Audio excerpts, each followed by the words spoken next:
Outsiders have long profited from Africa's riches of gold, diamonds, and even people. Digital resources have proven no different. Millions of internet addresses assigned to Africa have been waylaid, some fraudulently, including through insider machinations linked to a former top employee of the non-profit that assigns the continent's addresses. Instead of serving Africa's internet development, many have benefited spammers and scammers, while others satiate Chinese appetites for pornography and gambling. New leadership at the non-profit, Afrinic, is working to reclaim the lost addresses. But a legal challenge by a deep-pocketed Chinese businessman is threatening the body's very existence. The businessman is Lu Heng, a Hong Kong-based arbitrage specialist.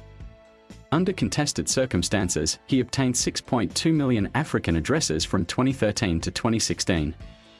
That's about 5% of the continent's total, more than Kenya has. The internet service providers and others to whom Afrinic assigns IP address blocks aren't purchasing them. They pay membership fees to cover administrative costs that are intentionally kept low. That left lots of room, though, for graft. When Afrinic revoked Lu's addresses, now worth about $150 million, he fought back. His lawyers in late July persuaded a judge in Mauritius, where Afrinic is based, to freeze its bank accounts. His company also filed a $80 million defamation claim against Afrinic and its new CEO. It's a shock to the global networking community, which has long considered the internet as technological scaffolding for advancing society. Some worry it could undermine the entire numerical address system that makes the internet work. There was never really any thought, particularly in the Afrinic region, that someone would just directly attack a foundational element of internet governance and just try and shut it down, try and make it go away, said Bill Woodcott, the executive director of Packet Clearing House, a global not-profit that has helped build out Africa's internet. Lu told the Associated Press that he's an honest businessman who broke no rules in obtaining the African address blocks and rejecting the consensus of the internet stewards. He says its 5 regional registrars have no business deciding where IP addresses are used. Afrinic is supposed to serve the internet. It's not supposed to serve Africa, Lu said. They're just bookkeepers.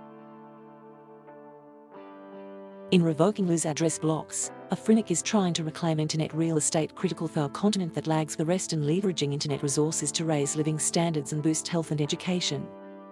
Africa has been allocated just 3% of the world's first-generation IP addresses. Making things worse, the alleged theft of millions of Afrinic IP addresses, involving the organization's former number 2 official, Ernest Barupanga, who was fired in December 2019. It's unclear whether he was acting alone. The registry's new CEO, Eddie Kaihura, said at the time that he'd filed a criminal complaint with the Mauritius police. He shook up management and began trying to reclaim wayward IP address blocks. Lu's legal gains in the case have stunned and dismayed the global internet governance community. Network activists worry they could help facilitate further internet resource grabs by China, for starters. Some of Lu's major clients include the Chinese state-owned telecommunication firms China Telecom and China Mobile. It doesn't seem like he's running the show. It seems like he's the face of the show. I expect that he has got quite a significant backing that's actually pulling the strings, said Mark Tinker, a Ugandan who heads engineering at Seacom, a South Africa-based internet backbone and services provider. Tinker worries Lu has access to an endless pile of resources. Lu said allegations he's working for the Chinese government are wild conspiracy theories.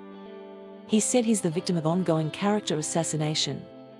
While billions use the internet daily, its inner workings are little understood and rarely subject to scrutiny. Globally, 5 fully autonomous regional bodies, operating as non-profit public trusts, decide who owns and runs the internet's limited store of first-generation IP address blocks. Founded in 2003, Afrinic was the last of the 5 registrars to be created. Just shy of a decade ago, the pool of 3.7 billion first-generation IP addresses, known as IPv4, was fully exhausted in the developed world.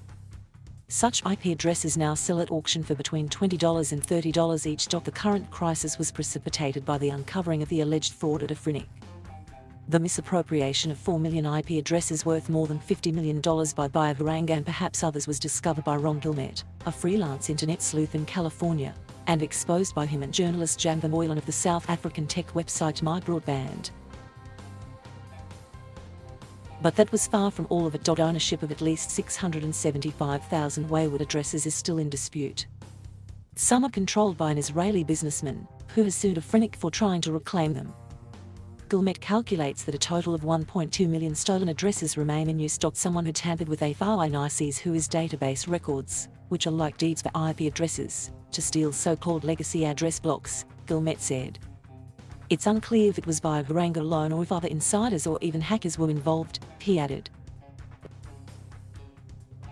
Many of the misappropriated address blocks were unused IP space stolen from businesses, including mining giant Anglo-American. Many of the disputed addresses continue to host websites that have nonsense URL address names and contain gambling and pornography aimed at an audience in China, whose government bans such online businesses.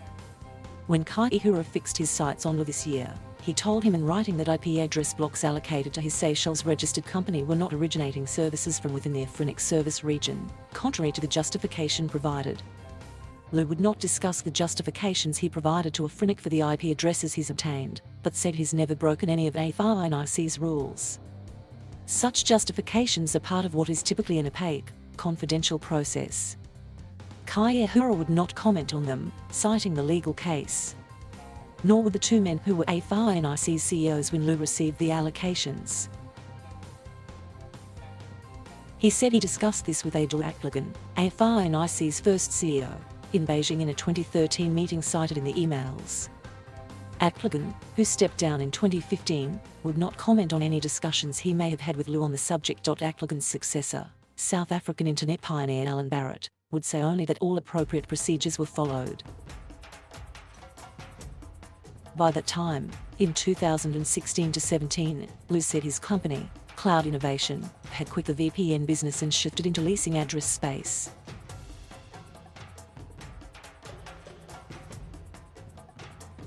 Thank you for watching. Please subscribe